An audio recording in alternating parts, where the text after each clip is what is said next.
Next మనం ఐసీయూలో patient ventilator మీద ఉన్నప్పుడు మనకు వచ్చే బోల్డ్ అని అపోహలు ఉంటాయి. మన పెద్దవాళ్ళు కానివ్వండి, ఓల్డ్ జనరేషన్ వీళ్ళందరూ ఎలా అనుకుంటారంటే వెంటిలేటర్ మీద పేషెంట్ని పెట్టంగానే ఇంకా పేషెంట్ చనిపోయినట్టే అనుకుంటారు. ఇది కూడా చాలా పెద్ద అపోహ అండి. ఇది అసలు కరెక్ట్ కానే కాదు. మేము ఐసీయూలో పేషెంట్స్ని వెంటిలేటర్ మీద రకరకాల కారణం మూలంగా పెడతా ఉంటాం.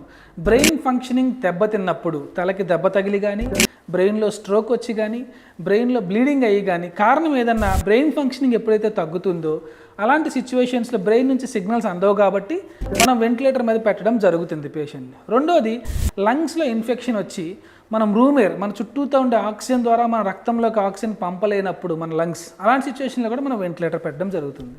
ఇంకొన్ని సందర్భాల్లో ఆపరేషన్ అయిపోయినాక, ఆపరేషన్ జరుగుతున్నప్పుడు కూడా మేము వెంటిలేటర్ మీద పెట్టడమే జరుగుతుంది పేషెంట్. వెంటిలేటర్ ద్వారా పేషెంట్కి ఆక్సిజన్ని అందించి కార్బన్ డైఆక్సైడ్ రిమూవ్ చేయడం వలన పేషెంట్ యొక్క రికవరీ చాలా ఫాస్ట్గా జరుగుతుందండి. సో అంతేగాని వెంటిలేటర్ మీద పెట్టగానే పేషెంట్ చనిపోయినట్టు కాదు, ఇంకా పేషెంట్ తిరిగి రానట్టు కాదు.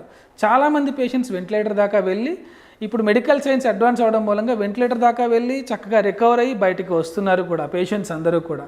సో మీ కండిషన్ బట్టి ఎన్ని రోజులు పెడతామనేది డిపెండ్ అయి ఉంటుంది. మీకు కనుక ఇన్ఫెక్షన్ ఎక్కువ రోజులు ఉంటే ఎక్కువ రోజులు పెట్టాల్సి వస్తుంది వెంటిలేటర్. బ్రెయిన్లో స్ట్రోక్ రికవర్ అయిపోతే వెంటనే వెంటిలేటర్ ఎక్కువ రోజులు, అవసరమైన రోజులు పెట్టి తర్వాత మెల్లగా తగ్గించుకుంటూ వస్తామన్నమాట. సో పేషెంట్ కండిషన్ బట్టి మనం వెంటిలేటర్ పెడతాము. సో వెంటిలేటర్ పెట్టిన వాళ్ళందరూ కూడా చనిపోయినట్లు కాదు.